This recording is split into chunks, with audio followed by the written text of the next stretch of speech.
Azaroaren 16 da, gaurkoan asteazken buruzuri bat, onkixin magazinera sorionekuk hor pantailaren bertze aldean zaudeten guztioi, gaurkoan elkarrizketa bat izanen dugu, zehazki Lur Gilekin, Berriozarreko euskara teknikariarekin, 18an, hortziral honetan euskaraldia hasten delako 15 egunez, abenduaren 2 arte, eta horren aritik hemen Berriozarren ekimen egitasmo ezberdinak antolatu dituzte, 19an, 20an Neomak talde etorriko da, eta baita ere azaroaren bukaeran eta abenduaren hasieran, guzti horretaz, pixket eskusa hartuta edo, arituko gara baita ere euskaraz eta bertze kontuetaz.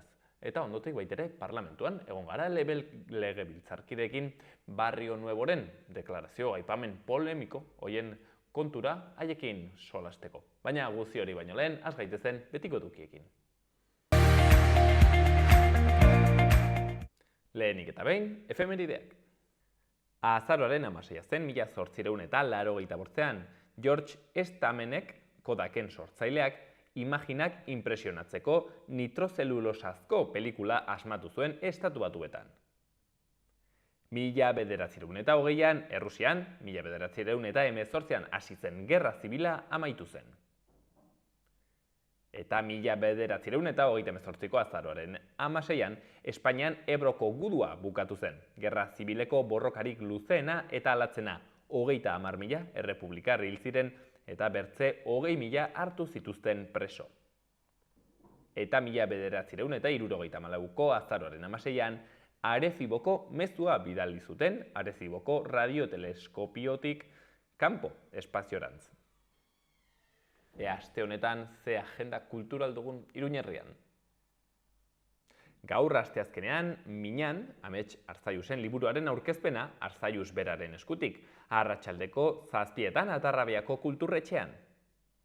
Eta Euskara Nafarroko hezkuntzan liburuaren aurkezpena Karrikiri elkartean 7:30. Baitere, Tritzak eta Arkaitzkanok zerbait gertatzera doa edozein unetan errezitaldia eskainiko dute Kondestable Jauregian 7:30.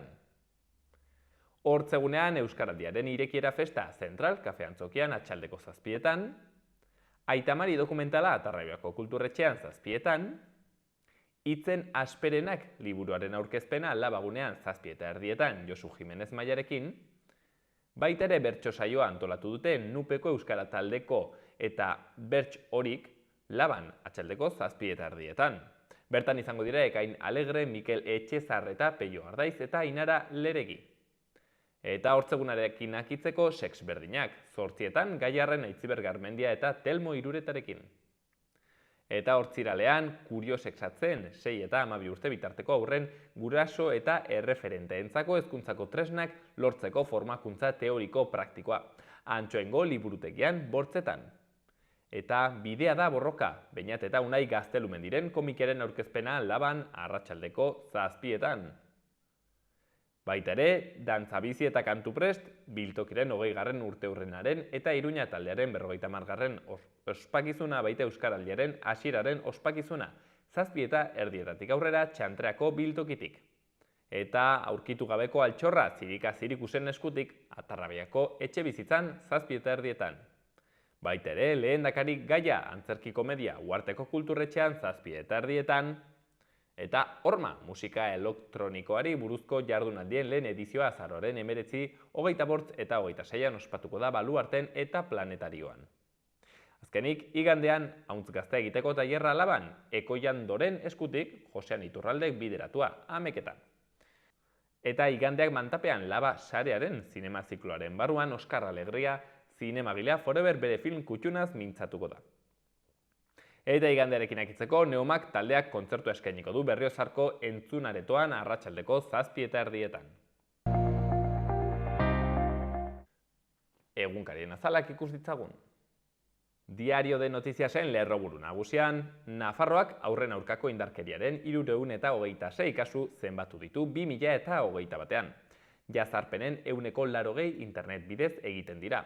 Anar Fundazioak adingaben 7.317 laguntza eskaera aurkeztu zituen iaz. Nafarroako gobernuak aurren aurrekontua handitu du, 26,7 milioi euro 2019an eta 39,7 milioi euro 2023an. Bertze berri batean, Carmen Usua Saavedra zahar berritzailearen hitzak. Irulegiren eskua aurkitzea lastategian orratza aurkitzea bezala izan da. Hau opari bat da, esan du. Argazkian berriz, Gamesako plantilla enpleguaren defentsan. Airean 352 lanpostu daude estatu osoan eta etorkizuneko murrizketen eta lanbaldintzen aldaketen mehatxua ere dago. Berri gehiagotan, foru gobernuak 78 milioi inbertitu ditu sendabiban eta 53 galdu. Baitere oinarrizko elikagaien prezioak gora egin du, 29,8 arte igota. Eta 29 urtetik beherako, 562 emakume nafarrek indarkeria matxista salatu dute 2022an. Eta Diario de Navarran, 2 misil errusiarrek Polonian izan duten talkak gerra zabaltzeko arriskua areagotzen du. Koeteek 2 zibil hil zituzten Prestwodown mugako herrian. Argazkian Ignacio Esparza Lazkun Leireko monastegiko gela batean, eta berrian Odol Berria Leiren. Ignacio Esparza Lezaun, 28 urtekoa, 22 urterekin sartu zen monastegian eta duela 15 egunetatik apaiza da. Bertze berri batean, Nafarroa da medikamentuen birziklapenean buru urtean 121 tona baino gehiago birziklatuz. Eta Gara egunkarian Lerro buruhandian Matxin Aiestaran Irulegiko indusketaren zuzendariaren hitzak. Iraganeko ikerketa zientifikoa amnesiaren aurkako antidotoa da, gaitz larria baita hori. Arantzadiko arkeologo eta Irulegiko aztarnategiko zuzendari Matxin Aiestaranek historiaren ikerketa zientifikoa balioetsi zuen atzo Naiz irratian. Argazkian berriz, Ni ez naiz Mikel Laboa komikia eskutan dute zenbait pertsonek eta izenburuan Mikel Laboa arrapa ezina komikira eraman dute. Berri gehiagotan urrian KPI-aren igoera txikia elikagaien prezio altuek markatuta. Eta Berria egunkarian Polonian gertatu den leherketa batek tentsio handitu du Errusiarekin. Varsoviak adierazi du Ukrainako mugatik gertu eztanda bat izan dela. Pentagonoak ezin izan du jatorria baieztatu. Moskuk ukatu egin du misilak jaurti dituela eta provokazioa salatu du. Bertze sekzio batean Irulegiko eskua eta izenburuan ilusio eta poza sortu ditu Irulegiko eskuak. Oihartzun handia izan du Arangurengo idazkun baskonikoen aurkikuntzak. Euskalgintzako eta kultura arloko ordezkariek balio handia aitortu diote. Leire Malkorra aurkikuntza egin duenaren hitzak jarri dituzte. Ez genuen espero horrelako zer edo zer aterako genuenik. Eta bertze berri batean, presoen urruntzea amai dadila eskatu dute Bilbon urtarrilaren 7an. Eta Euskal Herri erratian, sorioneku mugarria izenburu batean. Kristaurreko lehenengo mendearen hasieran Iruñerrian baskoiera erabiltzen zela eta baskoiak alfabetatuta zeudela egiaztatzen du Irulegiko eskuak. Eta azkenik, Juantxo Agirre, Arantzadiko kidearen hitzak. Iraultza historiografiko bat da. Bertze berri batean, Juantxo Agirre, Arantzadiko kidearen hitzak. Iraultza historiografiko bat da. Eta azken berri batean, Jokin Gorrotxategi, hizkuntzalariaren hitzak baita ere Irulegiko eskuaren harira. Ez dago iruzurra izateko inolako arriskurik, prozesua ongi dokumentatuta dago.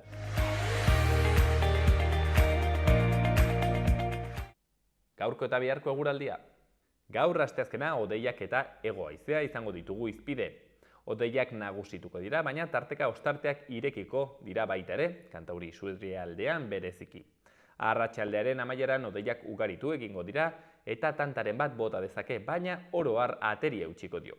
Gaur ere hego mendebaldeko haizea ibiliko da, arratsaldean indartu egingo da eta traba egin dezake. Baina hego haize honi esker temperatura maksimoak epelak izango dira, ipar partean batez ere. Eta hortzegunean fronte berriak iritsiko dira, euria ekarriko dute eta bertzegun batez haizea izango dugu hizpide. Goizean hego mendebaldeko haizea ibiliko da eta euria apur bat egingo du. Gero haizeak mendebalde edo ipar mendebaldera egingo du, zakarrago kostaldean eta arratsaldean euria ugariagoa izango da, Kantauri isurialdean bereziki. Temperatura maksimoak goizaldean edo goizean neurtuko dira, hego haize biziarekin, baina haizearen aldaketarekin bat temperaturaren beherakada nabarituko dugu eta arratsaldean giro motel eta freskoagoa izango dugu.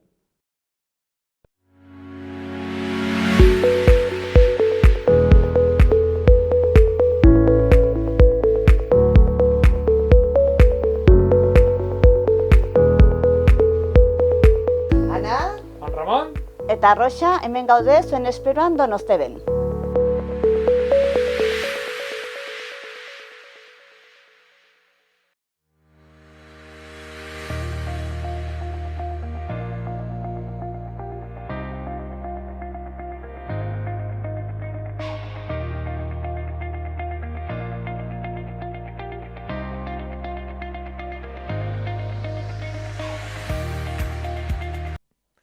Aitzineko batean hemen egon ginen Euskaraldiko antolatzaileekin, kontatu ziguten, zehazki 18an, ostiral honetan hasiko dela Euskaraldia, 15 egunez okerrezpanago, aurten erronka potoloa izanen dugu, eta zer Berriozarren ere euskaraz egiten alda, ez doike baietz. Eta Berriozarren ere, beraz, antolatu dute horren inguruan, horren harira.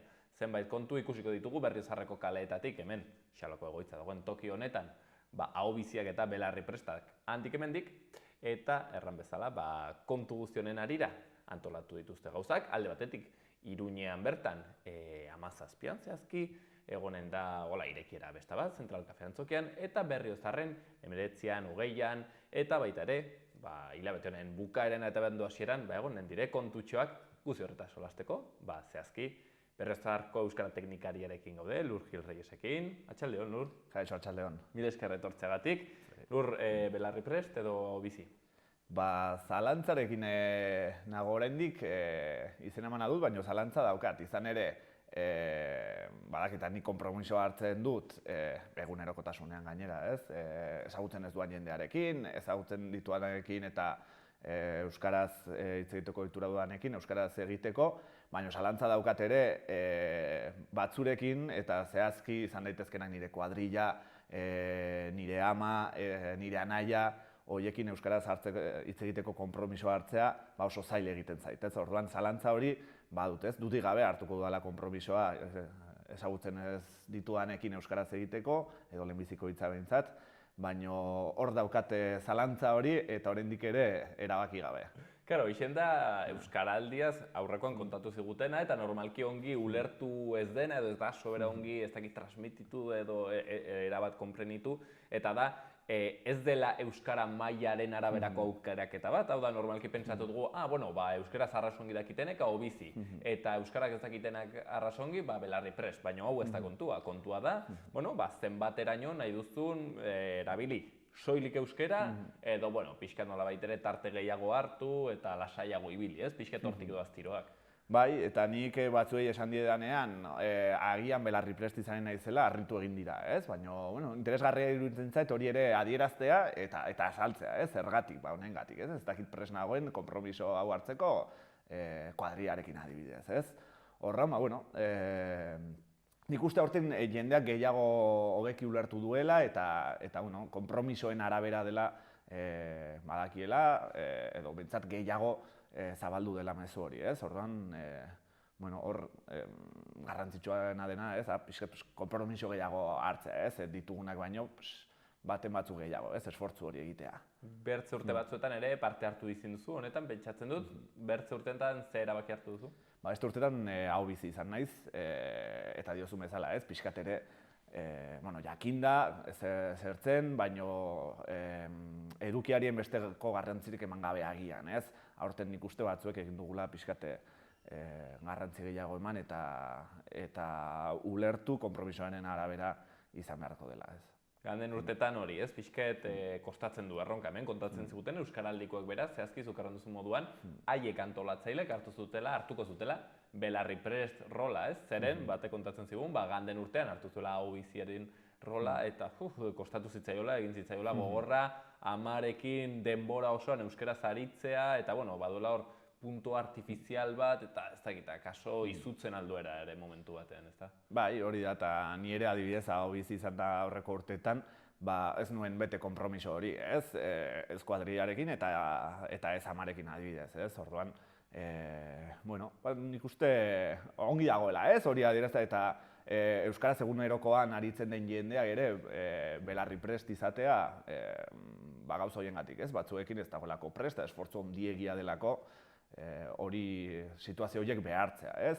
Nik uste behar direla situazio batzuk puntu bateraino, ez? Ez digu suposatu behar ere burua uste izugarri bat eta eta ezagite egoera zailak bilatzea, ez? Baina aurten 15 egun, oraindik ere gehiago dire, hilabete erdi bat bakarrik euskaraz, bueno, behintzat euskaraz dakitenekin, ostra, ez da erronka txikia. Bueno, zein kasutan guzti honetaz, pixket, behintzat hau plazaren erdira eramateko hor mahai gainean jartzeko, 19an antolatu dituzu hemen kontuak, bueno, 19tik aurrera. Zer da zehazki 19an aurkituko dugun hemen Berriozarren? Bueno, Berriozarren nik uste aurrekoan hemen egon nintzela eta hitz egin nuela lau peina dauden gaiaz, eta bi peinak egiten dute anaitasun eguna deitu dutena eta elkarrekin egiten dute egun bat, ez? Bazkari, goizean ere hainbat jarduera, eta arratsaldean antolatu dugu Euskaraldiari hasiera emateko argazki potente bat, ez? Pixkat ere irudika dezan herriaren batasun Euskaraldiaren alde eta beraz Euskararen alde, ez bakarrik bi peinen arteko, baizik eta irekia, ez? Herritar guztiei, nahiz eta txertatu bi peina hauen egun horretan, ez? Baina, bueno, Zuloala elkartearen kanpoaldean eginen dugu, sokatira lehia bat egonen da kuadrien artean, eta ondoren argazki hori aterako da, ez? Beraz, ez bakarrik bi peinetako kideak, baizik eta herriko herritar guztiak daude gonbidatuak, pixkat hasiera polit hori emateko eta irudikatzeko, ez? Euskarak daukan babesa Berriozarren, ez? Aurrekoan aritu ginelako begiratzen duela, eta ez da nostalgia, puntu bat agian bai, ez? Baina, duela 10 urte egin zen Euskararen aldeko lipdap bat egin zen, oso polita geratu zen, jende pila bat, orduan zen Berriozarretik, bai. Eta garaia zen, horrelako gauzak egiteko lipdapak eta horrelakoak. Eta jende pila bat, elkarte talde pila bateko jendea bildu zen, eta aurten aritu ginen pentsatzen, berriz ere pixkat ilusio hori berpiztu behar dugu, Euskararen aste antolatzen zen, hori egitari utzi zitzaion, eta beraz, ea balio digun ere, pixkat orain, bai korrikarekin eta Euskaraldiarekin hartu dugun erritmoa, Berriozarrerako zer nahi dugun pentsatzen hasi, eta berriz ere ilusioa piztu, orduan, pixkat argazki horrek irudikatu nahi du, pres gaudela horretarako, eta horretarako gonbita da argazki hori. Adibidez, aurten lur korrika, berez sekulakoa izan zen, ez dakit arras ongi atera zen, bereziki ez dakit potente, ilusionagarria izan zen. Zuk sumatzen duzu, badagoela euskararekin alako, ez dakit boom txiki bat deitu, edo behintzat alako ilusio bat, goraldi bat, egun hauetan, edo ikusten duzu kontua, bajuago, zailago, zu teknikaria zaren enean, gauza hauekin adi zaudelako. Interesa ikusten dut, eta badago jendea nahi duena bultzatu, baina egia da espazioak ere gutxitu direla horretarako, edo parte hartze espazioak esan nahi dut, Eta bestetik ere, nik uste orokorra dela ere, herri eta gizarte mugimenduetan pixkat gelditu dela, pixkat zegoen punts hori, eta euskarak ere bizi du hori, Zaila izan da konpromisoak lortzen antolatzeko, korrik antolatzeko, Euskaraldia bera antolatzeko, nik uste oso hotz egon dela ere antolatzen hasi den hasieratan Euskaraldia bera, eta orain joan da pixkat berotzen, gerturatu ahala, eta jendearen interesa piztu da, eta gogoa, hori poztekoa da, baina egia da, momentu nahiko, esango nuke, ju xamarrak bizi duela Euskararen aldeko mugimenduak, naiz eta jarrerak eta inoiz baino aldekoagoak izan, Baina berriz ere esango nuke, jendea interesa eta grin hori berreskuratzen hasi dela, eta falta zaiguna da, espazioak eta aukerak irekitzen ongi asmatu eta ilusio hori piztu, ilusio hori eta beharra badagoelako, Eta nik uste interesa daukan jende hori, ilusioa pizten ari den jende hori horrentzako parte hartzeko aukerak eman eta berriz ere bultzatu, Fase horretan gaudela esango nuke. Aprotxatuko dugu hemen teknikariarekin gaudela. Ez dakit Berriozarren euskararen egoera nola da erran nahi dutzen bat iztun daude, erabilera aldetik, ez dakit hor daturen bat baduzun buruan?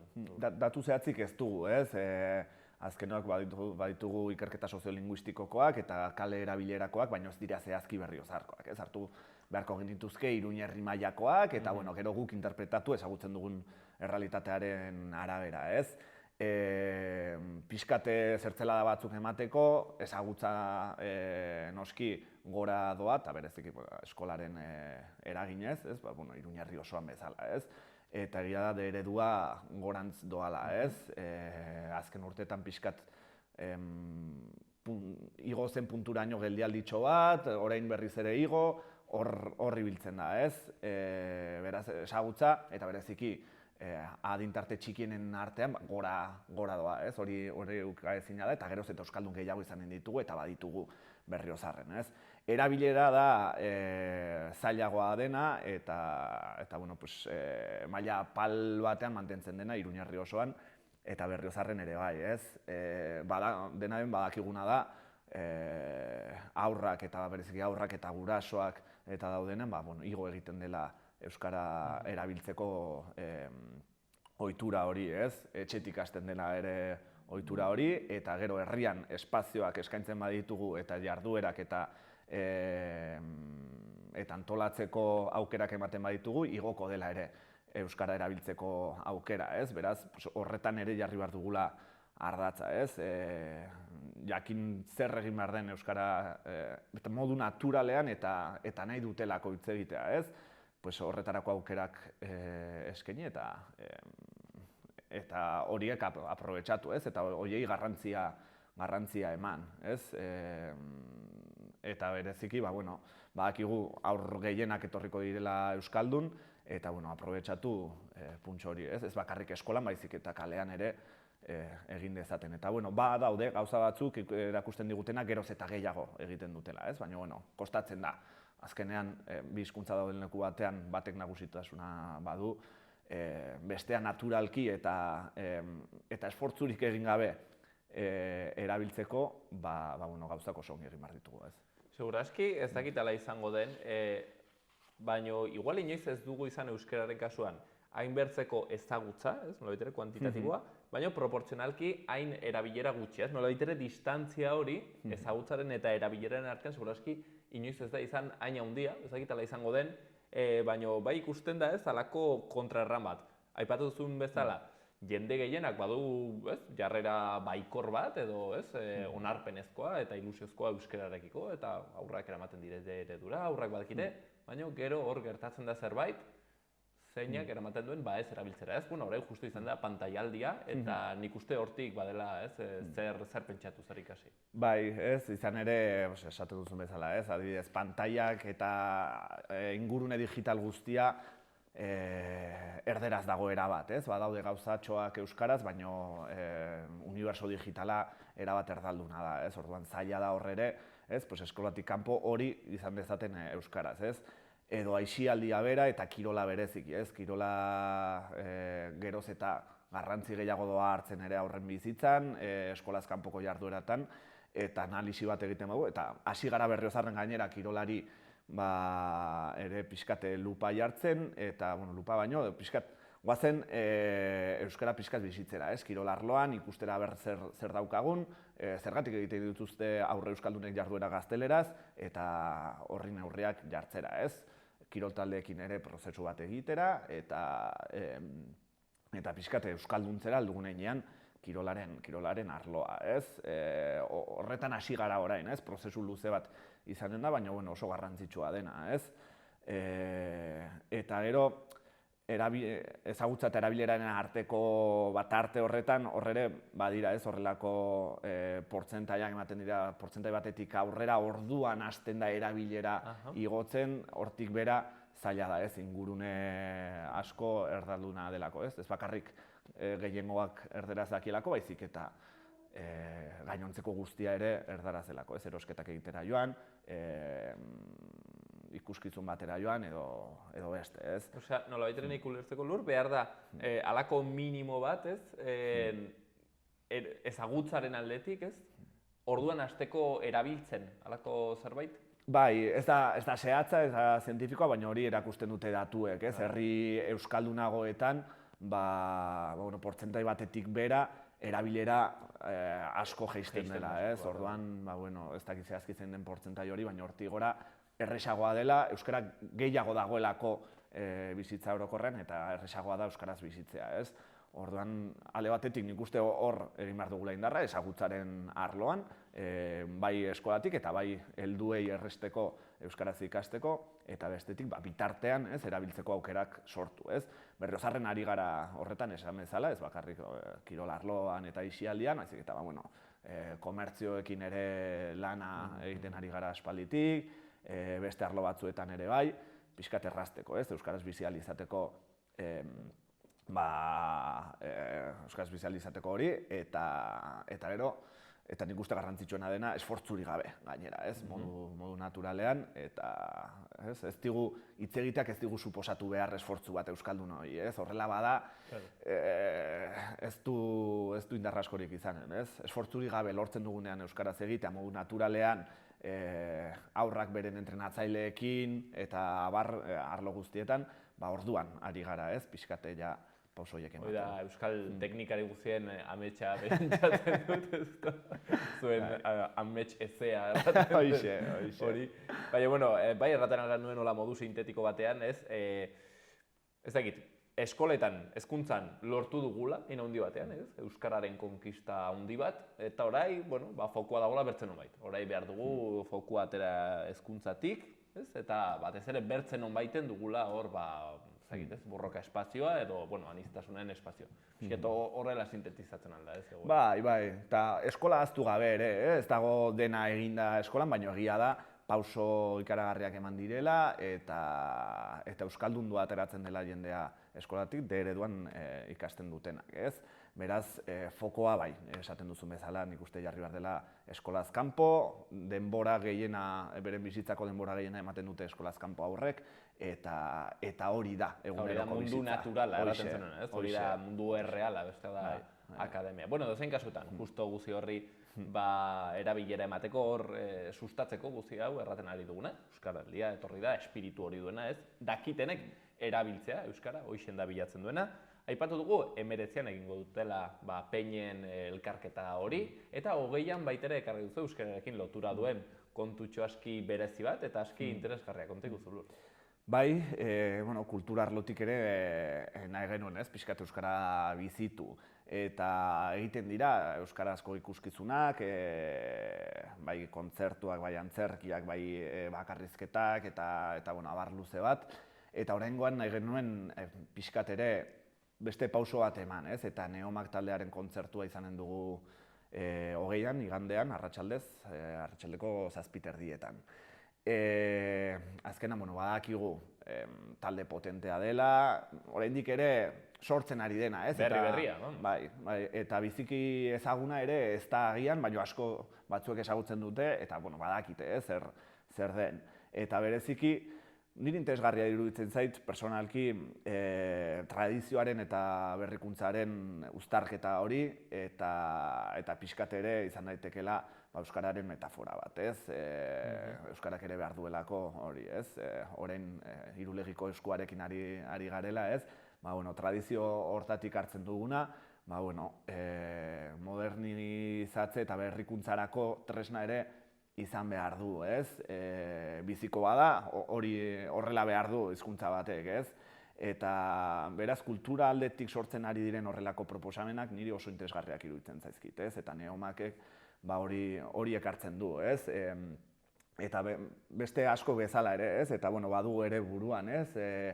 Berriozar ere inmigrazio asko jaso duen herria da, eta horrek eman dio izaera ere Berriozarri, ez? Andaluzia, Extremaduratik etorritakoak, Berriozarko euskaldunak, hijitoak, denak eman dio izaera oso bat Berriozarri, eta kulturaniztasun horretatik ere lantzea euskara ere ardatz izanik, ez? Euskarak ardazten gaituelako ere modu batean Berriozarren, ez? Orduan, hortik landu ere kulturako euskarazko proposamenak, eta lehenbizikoa litzateke Neomakek nola tradizioa eta musika elektronikoa eta abar lotzen dituen, aukera hori ireki, ez? Eta etorriko dira gehiago ere. Jendeak pixkat ideia bat egiteko, Neomak izaten alda, Tanxungi da zen antzeko proposamen bat, pixkat buruan edukiteko nondik doazen tiroak, eta lurrek erranduen bezala, hortxen hartzen dute tradizioa, euskal musika, kantu zarrak, soinu horiek, bandereta, terkitixa eta alakoak, baina horri ematen dute buelta bat, bai letren aldetik, bai haien puesta en escena erraten den horretatik, baita ere letretatik eta bertze kontuetatik, ez? Baita ere emakumeen ahalduntze bat ere bilatzen da, bueno, ez dakit, ez? Guzia orokorrean Neomak halako espektakulo handi bat da eta aski berezia, euskarara hurbiltzea motibatzen duten horietako bat, pixket harrotasuna ematen dutena Irulegiko euskara hori, esku hori bezala, ez da? Bai, hori da, ez? Eta azkenean, interesgarria iruditzen zitzaigun ere data hauetan ekartzea, ez? Azaroan 25-aren bueltan ere, emakumeenganako indarkeriaren aurkako egunaren harira, ez bakarrik udaletik, baizik eta herriaren aldetik ere, bai euskaraldia prestatzen aritu direnak eta bai talde feministatik proposamen hori elkarrekin landu da, ez? Eta beraz, interesgarria zen data hauetan biltzea, eta gainera, gai horiek guztiak, ez? Bai tradizioaren modernizazioa, bai feminismoa edo lanketa hori euskaratik lantzea garrantzitsua da, ez? Eta transversalki euskara presente egotea arlo guztietan. Orduan, egia esan hori guztia betetzen zuen Neomakek eta espero dezagun, ez? Izatea erantzun bat ere, interesa agertu da herritik ere, eta beraz nik uste, arrakasta edo izanen duela, ez? Sarrerak badoa saltzen, modu nahiko politean, eta beraz, nik uste argazki oso polita izango dugula, ez argazkiaren bila, baizik eta ilusio hori, ez? Berriz ere bueltatzen naiz ilusio horretara, zerbait potentea, euskaratik, feminismotik, eta hori izanen dugula. Abanguardiakoa gainera, berritzailea, erabat. Eta beraz, bilatzen duguna da, jendearen ilusio hori piztea, ez, egun horretan. Azaroaren 20an, orduan, aipatu dugun Euskaraldi honen testu inguruan, baita ere, azaroaren 28ko, indarkeria matxistaren, sexistaren, egun horren harira, hor Neomaken proposamena, tradizioa abanguardia, elkartzen dituen, uztartzen dituen, proposamen aski interesgarri hori, 7 emakumez osatua, Kepa Junkerarekin hasi zuten ibilbidea, eta orain ikaragarrizko kontu berritzailea egin dute. CD-a ere atera zuten, okerrezpanago aurten edo joan den urtean, eta oraindik ere ari dituzte ateratzen kantak eta alakoak, beraz, hortxean erran dugun bezala, hemen Berriozarren, non izanen da Lur, zehazki ez dizut galdetu? Musika eskolako entzunaretoan izanen da. Musika eskolako entzunaretoan, 7etan, 20an. 7 igandean. Eta Euskaraldiarekin, pixket bukatzeko edo horren bueltan, baduzue baita ere 29an, 30an eta batean proposamen gehiago, konta iguzu Lur. Bai, komentatu ditugun guztietan pixkat aurrak alde batera utzi ditugu, ez? Proposamen hau litzateke gehiago horiei begira. Eta, azkenean ere pixkat hitz egin dugunaren harira, ez? Etxetik transmisio hori ez garrantzitsua den kontuan hartuta, alde batetik Berriozarren sortu den tailer bat berriz ere martxan jarriko dugu, Marrigola izenekoa, aurrekin egiteko kantuak, jolasak, rutinetan ere euskaraz erabiltzeko hitzak, guraso euskaldun eta euskalduntzen ari direnei ere pixkate begiratuta, aurrei transmititu diezaioten euskara txiki-txikitatik, ez? Egunerokotasun horretatik. Hemen Berriozarko Peio Uhartek sortu zituen horrelako kanta batzuk bildu zituen, eta orain ari da Xabi Gaio eta Berriozarko bizilagunak ari dira lantzen. Egin zuten duela hilabete batzuk ere entzunaretoan horrelako ikuskizun handi bat, abes batzarekin eta eta orain tailer txikira ekarri nahi dugu, ez? Gurasoekin eta aurrekin elkarrekin landu ditzaten horiek, ez? Beraz hori 29an asteartean izanen da, 0-3 urte artekoentzat arratsaldeko 5etan izanen da, eta 6:30etan 3-6 haurreskuntzakoentzat, ez? Pixkat ezberdinak direlako ere erabiliko diren formula, kantak eta ez? Adin horretan 3 urte zen baden, Bai. Lur bertze gauza bat da, baina adin horretan mundu bat. Hoxe, eta 0-tik 3 ere asko da, ez? Baina, nolabait batu behar dira urteak eta erabilgarriak izan daitezke. Beraz hori asteartean izanen da, eta eskertzekoa ere, Marrigola prestatzen duten Xabi Gaio eta barrek, bueno, ardura hori hartu izana eta gustora gainera, ez?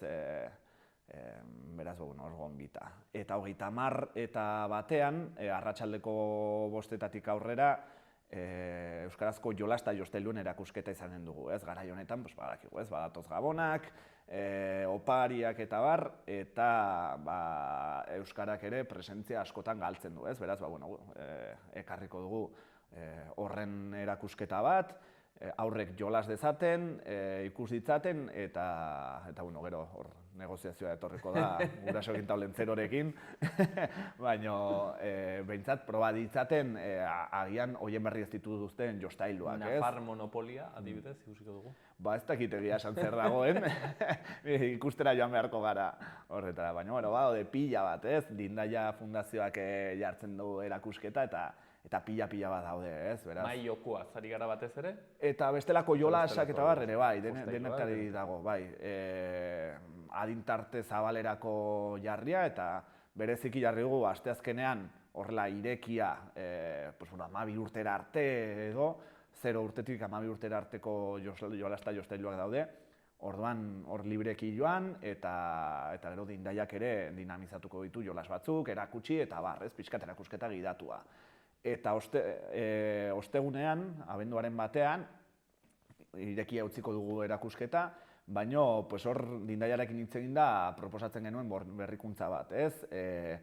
Jolasgune bat sortzea haurrak bakarrik joateko, gurasori gabe, eta pixkat adin altuago batzutara, ez? 8-12 urte, hor jada lagun artean ibiltzen direnak, eta haiek libreki joan eta bertan jolas daitezen, ez? Hartu ditzatela bertan dauden jolasak eta bar, eta haien kabuz egon daitezen hori beraz ostegunean izanen da.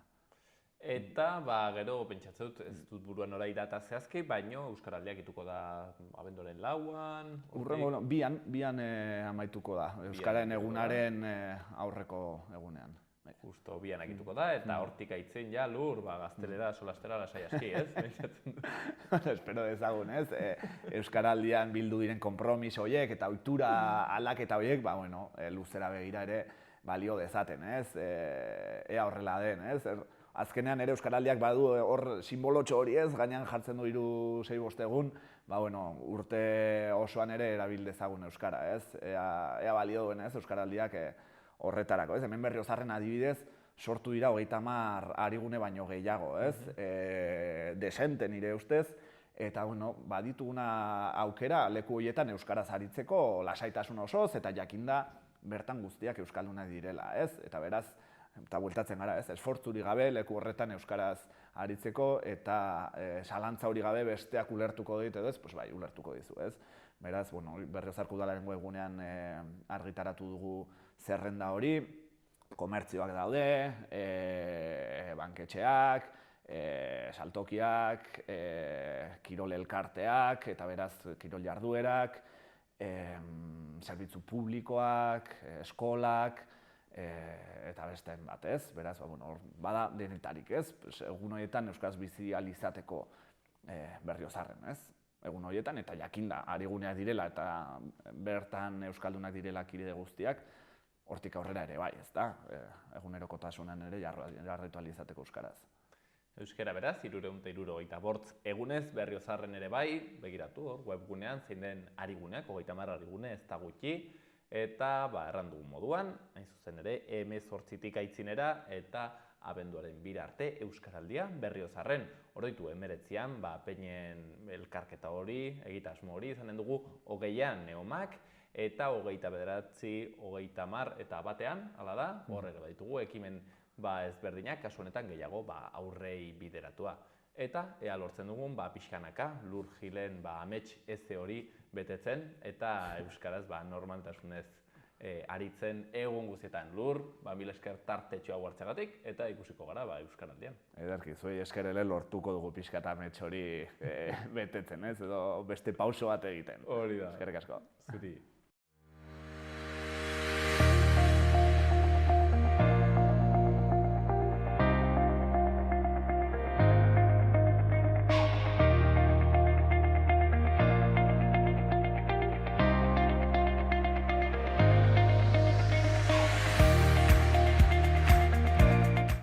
Eta udaletako albisteak. Antsoaingo udalaren berri hau jarri dute. Ostegun honetan, azaroaren 17an, Euskaraldiaren irekiera festa izango da zentral aretoan. Anima zaitez eta zatoz ongi pasatzera jarri dute webgunean. Eta Arangurenen sorionekuak gara gu gaur Aranguren Ibarrean jarri dute webguneko berri batean. Aranguren Ibarreko udalaren eta Nafarroko gobernuaren laguntzari esker, Arantzadi Zientzia Elkartearen ikerketak 2017tik hainbertze laguntza jaso duenak fruituak eman ditu. Eskua 2021ko ekainaren 18an aurkitu zen, baina bertan idatzia dauden hitzak ez ziren urtarrilaren 18ra arte aurkitu. Garbiketa eta zahar berritze lanei ekin zitzaienean.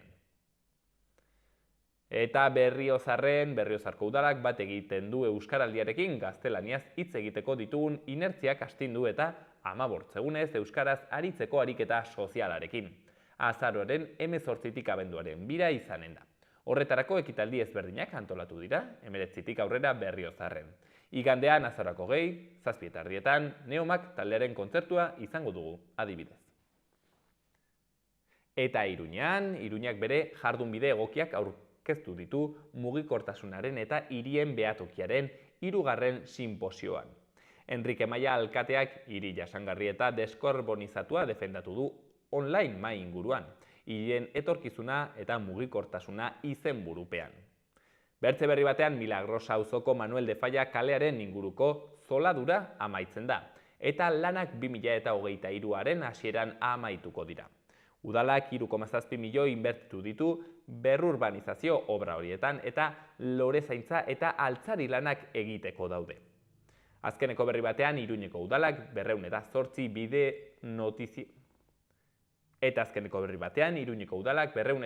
bideo notizia ekoitzi ditu herritarrekin komunikatzeko eta erakundearen gaurkotasuna dokumentatzeko.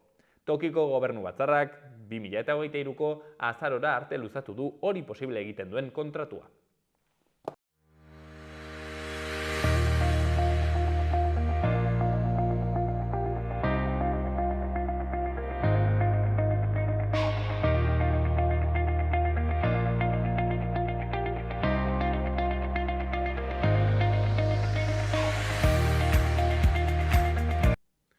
Eta lehen aipatu dugun moduan, parlamentuan ibili gara Barrio Nuevoren aipamen deklarazio polemiko hoien harira legebiltzarkidei haien iritzia galdetuz. Gero Baieko eta EH Bilduko legebiltzarkideek erantzun dute.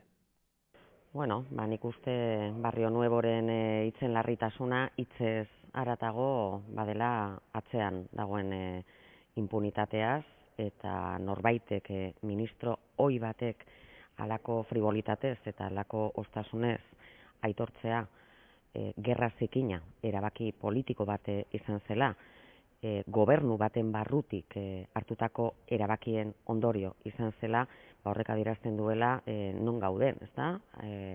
Gogora dezagun, Galen parte hartzeagatik kondena bat jaso zuela, auziperatua izan zela, eta jarraian indultua jaso zuela, bera ministroarekin batera. Beraz, ez da lehenengo ministro ohia halako adierazpenak egiten dituena, aurretik ere Corcuera jaunak aitortu zuen, Ezker Abertzaleko militanteen kontra karta bombak, lergailuak bidali izan zituztela, eta Ramon Jauregik ere garai hartako beste ministro batek ere antzeko adierazpenak egindakoak dira. Beraz, nik uste dut eskandalu izugarria dela, impunitatea gaurdaino iritsi izana, adierazten dutela, eta beraz oso larria da. 21. mendean, momentu honetan, gauden egoeran eta biktimekiko izugarrizko iraina dela. Bueno, deklarazioek erakusten dituzte gauza asko, ez? Alde batetik, Espainiako hainbat eragileen artean hausnarketa gutxi egon da, Galek eta estatute terrorismoak suposatu zuenaren inguruan. Argi dago inolako arrepentimendurik ez dela egon, eta argi dago ere, betidanik egon den impunitateak jarraitzen duela. Ez nik uste deklarazio horiek ez direla egiten, ez baldin badakizu, erabateko impunitatea daukazula eta inolako damurik ez, hori alde batetik. Eta gero horren aurrean, guk ja esan genuen pasaden astean, nahiko erantzun eskasa manduela parlamentu honek. Alde batetik, guk ekarri genuen proposamen bat, kondenatzeko hitzak, kondenatzeko violentzia guztiak, esateko gaizki iruditzen zitzaigula, nik uste dut hori oinarrizkoa dela, eta deklarazio hori ezin izan zen atera, kasu horretan, H. Bildu jarritako beto batengatik, kondena hitzagatik. Esan genuen, ez geundela ados, baina prest geundela aldatzeko hitz hori eta onartzeko denon artean zerbait, Eta kasu horretan, Navarra Suma alde batetik eta PSN bestetik ere, jarri ziren beste posizio batean, esan zuten ez zutela ezer aldatuko. Hau da, oso penagarria da, denon artean ez izatea gai, zerbait adosteko, kondenatuz, deklarazio horien kontra eginez. Nik uste dut etorkizunari begira garrantzitsua dela honetan hobetzea eta gai izatea denon artean, halako adierazpen instituzional potenteak eta konsentsatuak ateratzeko. Gobernuak alderdi sozialistak garbi izan beharko luke, estatuaren izenean aitortu egin behar dela herri hontan gertatutakoa. Oso merke atera zaio estatuari eta oso merke atera zaie estatu boterei eta botere horietan agintean egon diren gobernuei eta bereziki 80. hamarkadan joko zikina, gerra zikina eta estatu terrorismoa erabili izana. Oso merke. Eta horrek utzi ditu, eragin du mina, eragin du sufrimendua, utzi ditu biktimak, torturarenak milaka dira, eta galek eragindakoak, edo estatu aparatuek modu batean edo bestean sustatutakoak ere asko dira. Beraz, biktima horiek ere eskatzen dute, eta hori da erreparaziorako bide bakarra. Aitortzea, benetan herri honetan indarkeria erabili izan dela estatu aparatuetatik. Eta horrek helburu politiko jakin bat zeukala. Eta nik uste hori dela, momentu honetan, berandu baino lehen, estatuak aitortu egin beharko duena. Nafarroako gobernuak daukan margena dauka, alde batetik egin zuena, eta babesten dugu, eta da publikoki arbuiatzea, publikoki esatea, kondenatzen dituela hitz horiek. Hori egin zuen, pasaden asteazkenean, eta ongi iruditzen zaigu esan dudan bezala. Horretaz aparte, gobernu bezala zaila da, adibidez tribunaletara joatea, horretarako eskuduntza Espainiako Fiskaliak dauka, eta Espainiako Fiskalia eta Espainiako gobernua badirudi ez daudela oso prest hori egiteko.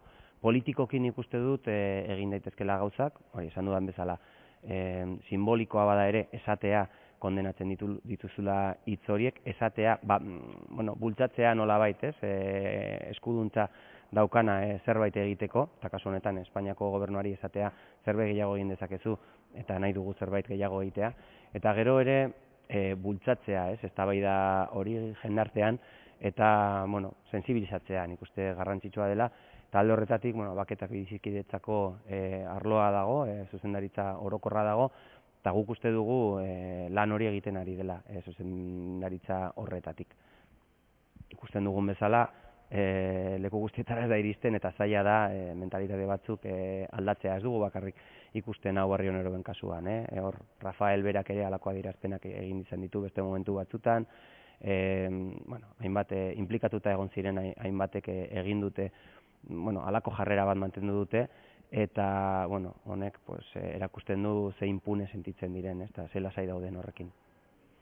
Uste dute bide judiziala momentu honetan agortua dagoela, urte asko pasa dira, segurazki hor preskripzioak egongo dira, dozen kasutan berriro diot, gal sortzeagatik eta galen ekintzengatik auziperatu izan zen eta kondena bai jaso zuen, baina hauek indultatuak atera ziren, Galindo bezalaxe. Galindok 75 urteko kartzela zigorra izan zuen eta 5 urte besterik ez zituen eman kartzelan. Beraz, impunitatea nagusi da eta tamalez iruditzen zait momentu honetan ere eta abokatuek hala esaten dute oso zaila dela bide judiziala izatea, edozein kasutan. eta hortik harago iruditzen zaite biktimentzako eta jendarte osoarentzako erreparazio bidea badela. Egindako aitortzea, zertan izan zen estatu indarkeria eta gerra zikina, eta biktimen aurrean eragindako mina eta sufrimendua aitortzea. Bai, aipatu dut, fiskaltzari dagokiola, ez?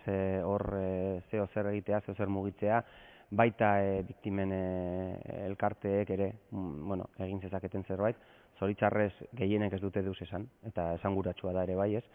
Eta, bai, fiskaltzak egin dezake, beste kasu batzutan egin den bezala. Beste kasu batzutan, terrorismo goraipatzea edo biktimak humilatzea, halako gauzak, goztu zaizkie, ez?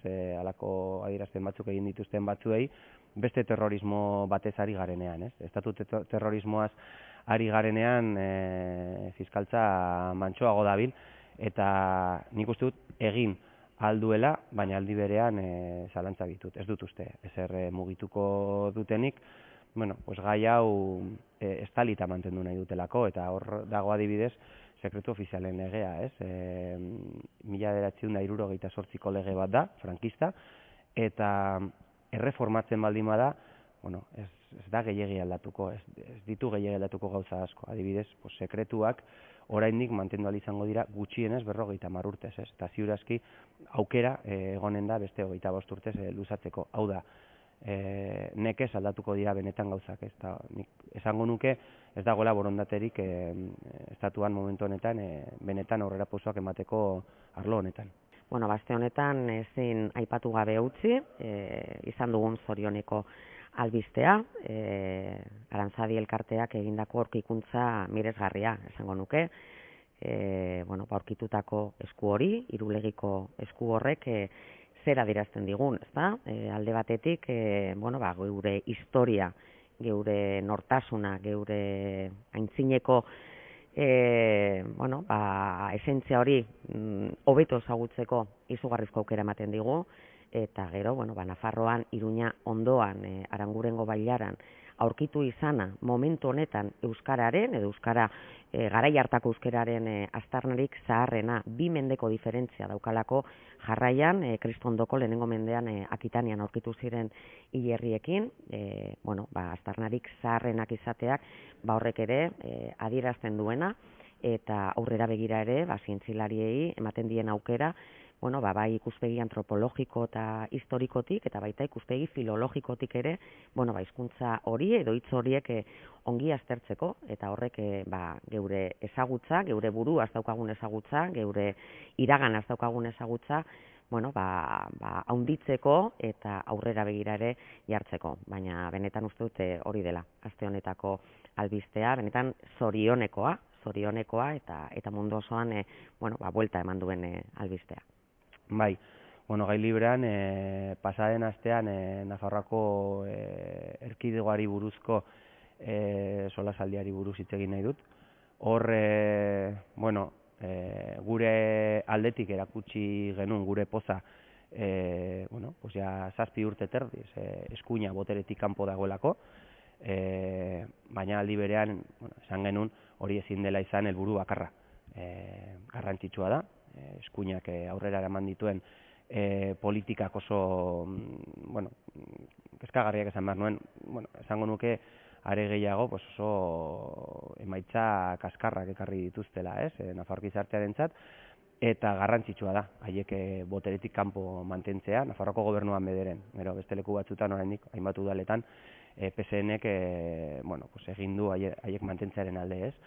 Baina, esan dudan bezala, hori ez da nahikoa. Eta ere, aipatu genuen, hainbat arlotan, gure ustez hobetu behar dugula, ez? Eta hor, itxaron zerrendez hitz egin genuen autogobernuaz, hitz egin genuen hizkuntza politikaz, energiaz hitz egin genuen, hor erresistentziak ditugu gobernu barnean PSN-erekin, adibidez, agentzia publiko bat energiarena sortzeko, hainbat gauza jarri genituen mahai gainean, pentsatzen dugulako, oraindik margen handia daukagula hobetzeko, ez? Aldi berean, esan dudan bezala, gure poza, 7 urtez, gobernu ezkertiar, gobernu aurrerakoiak edukitzen ari garelako Nafarroan, eta gure ambizioa horretan sakontzen jarraitzeko.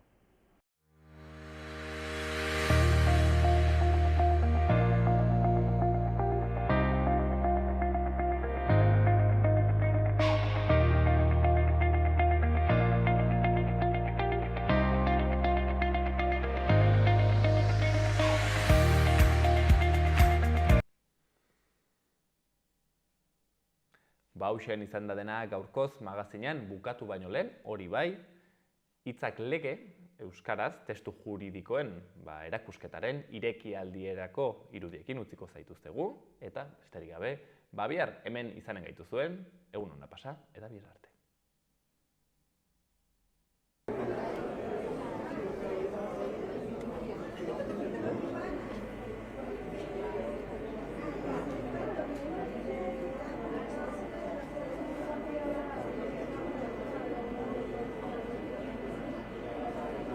Eguerdion, astera doa Euskaltzaindiak sustatutako eta Nafarroako Parlamentuarekin lankidetzan antolatutako hitzak lege euskarazko testu juridikoen erakusketaren inaugurazio ekitaldia.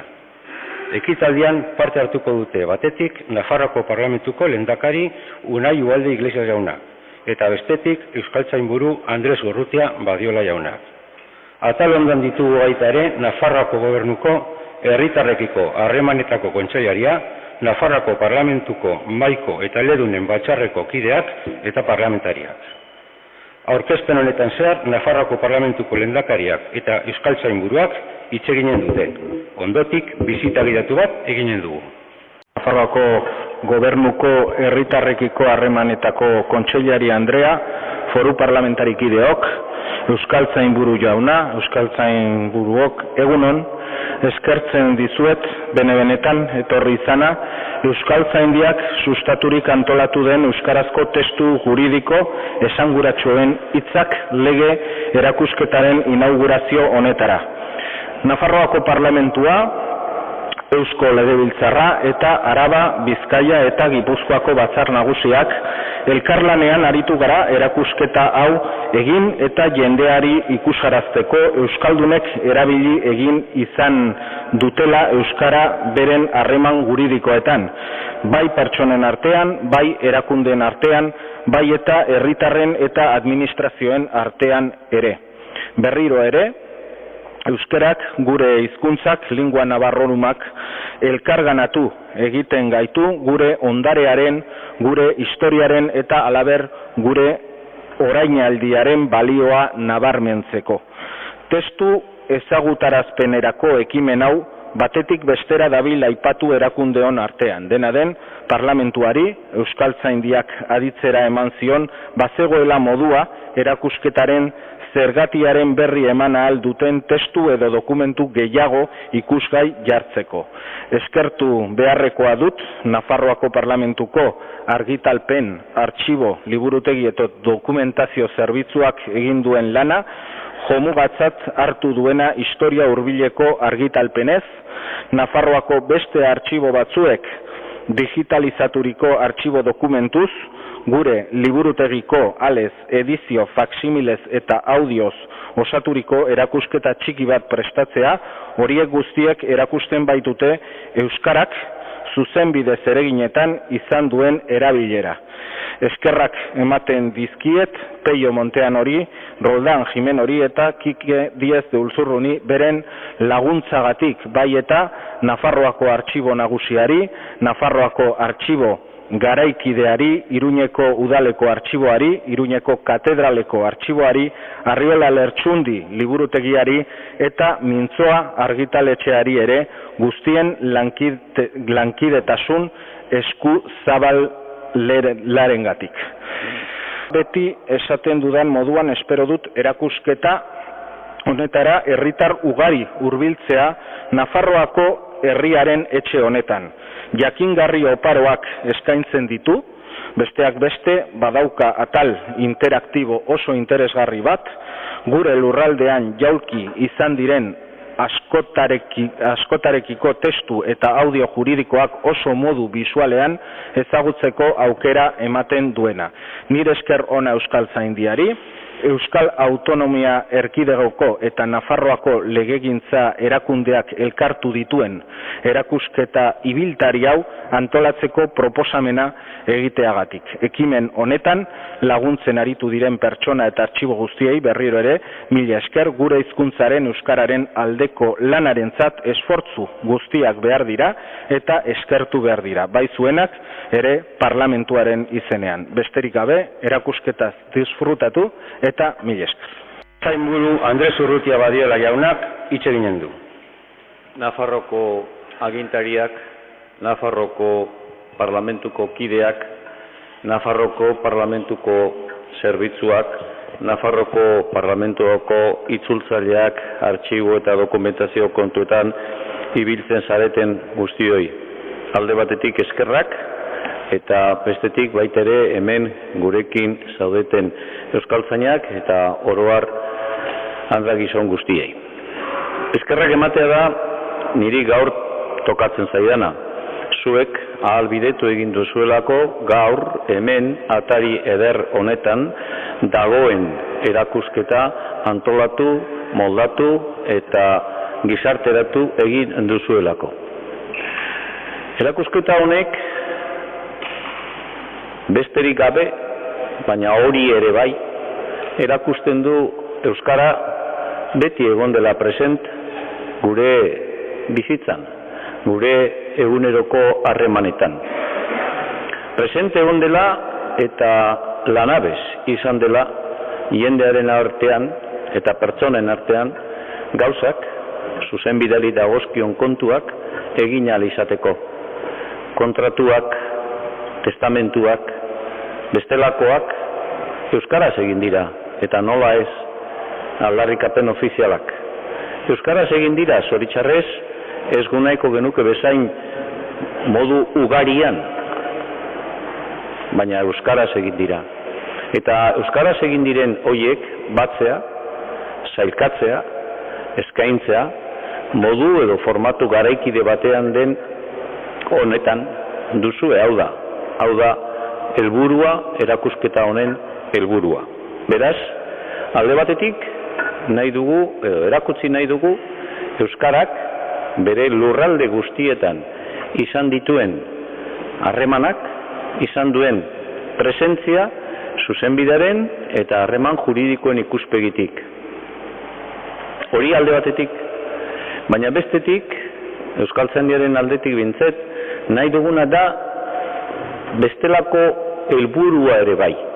Hau da, gaur egun, posible dela, euskararen lurralde desberdinen artean, euskara ofiziala dela, ofizialtasun hori baliatuz, euskara bera doitu, egokitu, indartu eta erabili.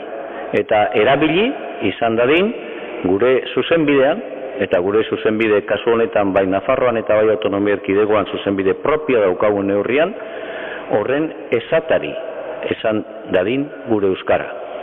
Gaur ikasi egin dut beste kontu bat, eta da batetik ikusiko dugula erakusketa bere osotasunean, honen zabalera horretarako eskubidea eta horretarako aukera ematen du, eta gero bestetik baita ere nola ez, Nafarroko erresumaren eranskina ez, nortasun osokoa, Nafarroan beti egondalako euskararentzako txoko bat, eta euskararen erabilera juridikoa beti izan da, hain zuzen ere testigantza eta lekukotza. Beraz, besterik gabe ikus dezagun eta gozatu dezagun. Mila esker.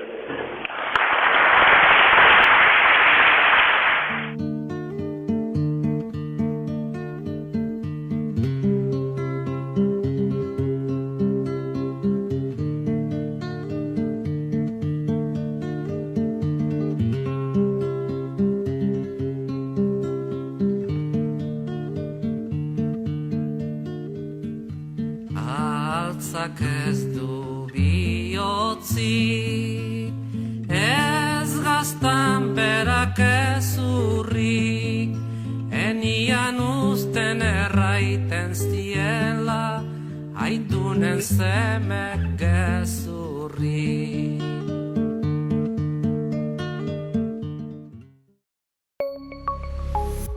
Gobierno de Navarra. Nafarroako gobernua.